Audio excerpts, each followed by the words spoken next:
这集跟 Amy 接一通公司电话，学会怎么问来电，帮同事留言。Good morning, Bright Design. This is Amy speaking. How may I help you? Hi, could I speak with Lisa, please? May I ask who's calling? This is David from Sunrise Marketing. Hold on, please. Let me check if she's at her desk. Sure, take your time. Thanks for waiting. She's in a meeting right now. I see. Could I leave a message instead? Of course. Or I can transfer you to her extension. A message is fine. Just ask her to call me back. Sure. Can I have your name and number? It's David Chen. My number is 0912-345-678. Could you spell your last name for me? Sure. Chen. Got it. Thanks. Do you know when she'll be back? She should be back this afternoon. Great. I'll wait for her call then. I'll let her know you called. Have a nice day. Thanks so much. You too. Bye.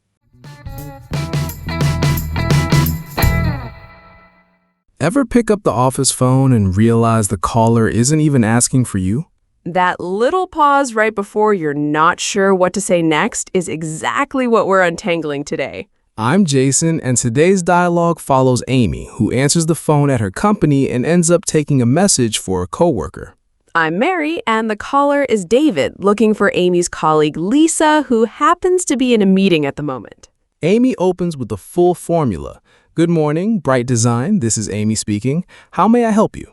Company name, then this is name speaking. That combo instantly sounds professional without ever sounding stiff or robotic.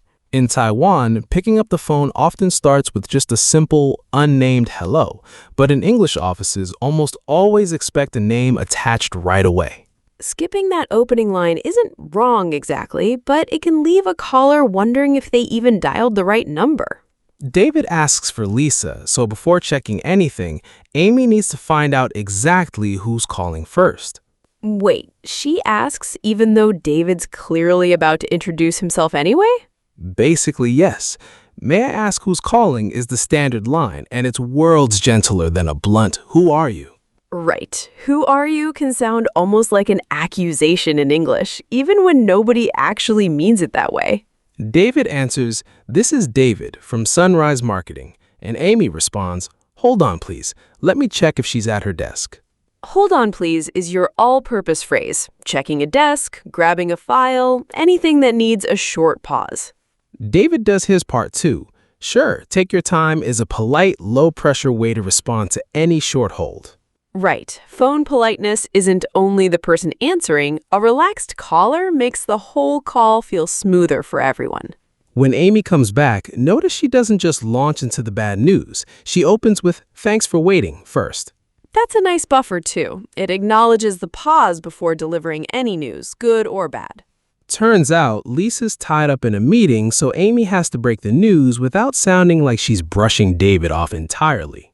She goes with, she's not available right now, instead of a flat, she's not here. Same fact, much softer landing. Not here can land almost dismissively in English, like the call is being waved away without much thought. Available keeps things professional. It just says she's occupied right now, not that anyone's ignoring the call on purpose. One more thing about not available. Tone matters just as much as the words themselves when you're saying it. True. Say it flat and it can sound cold, but say it warmly and it just sounds like normal office life. Amy then hands David a real choice. I can transfer you to her extension, or he can leave a message with her instead. Giving the caller options rather than deciding for them is such a small habit, but it completely changes the tone of a call. Extensions, by the way, are almost always said digit by digit in English, 205, not 205. That's a small detail, but saying a whole number instead can genuinely confuse someone jotting down a phone extension quickly. David picks the message route, so Amy asks the classic combo, can I have your name and number? And she doesn't stop there. She double-checks everything with, could you spell your last name for me? Smart move, honestly. Names like Chen or Lin get misheard on the phone constantly, so spelling saves a headache later. This is a spot Taiwanese speakers often skip, since in Mandarin, you'd basically never need to spell a surname out loud. In English, though, spelling a name out is completely normal phone etiquette. Nobody thinks it's rude for you to ask. Good reminder, spelling things out is efficient, not impolite, so don't hesitate to ask a caller for it. These phrases aren't just for landlines either. The exact same lines work perfectly on a work cell phone or through a headset.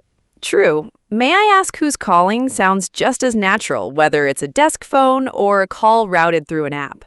David even asks when Lisa will be back, and Amy tells him she should be back sometime this afternoon. Before hanging up, Amy promises, "I'll let her know you called," your go-to closing line for any message you take. It's short, but it tells the caller their message won't just disappear into some random notepad on a desk. One habit worth locking in, never say a flat, "Wait a moment," like it's a command aimed at the caller. Add please and the whole thing softens instantly. Hold on please and one moment please both work perfectly well. Another handy version is, "I'll have her get back to you." Same idea as "let her know," just framed around a future callback. Get back to you pops up everywhere in English, not just on the phone. Emails, messages, basically any promise to reply later. And if a caller ever just wants to know when someone's reachable, you can always ask, "What's the best time to reach you?" That phrase works outside the office too, checking with a friend, coordinating a delivery, anything where timing matters. Let's hear Amy and David's entire call from the very top now.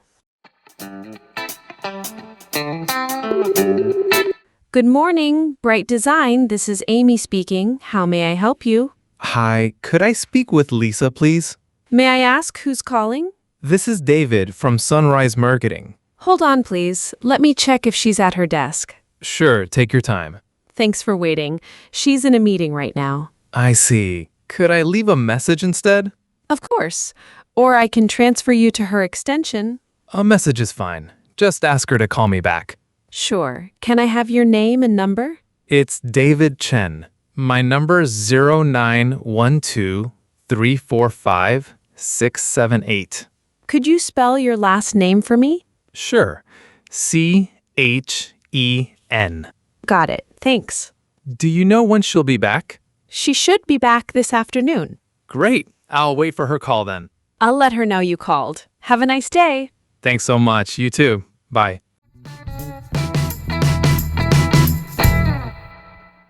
Catch it that time? The caller ID question, the hold, the softer not available, and all the message details? 5 small moves, and suddenly you sound like someone who handles calls every day, not someone panicking mid-sentence. Your homework. Next time a caller's asking for someone who's out, try, "May I take a message?" instead of a flat, "She's not here."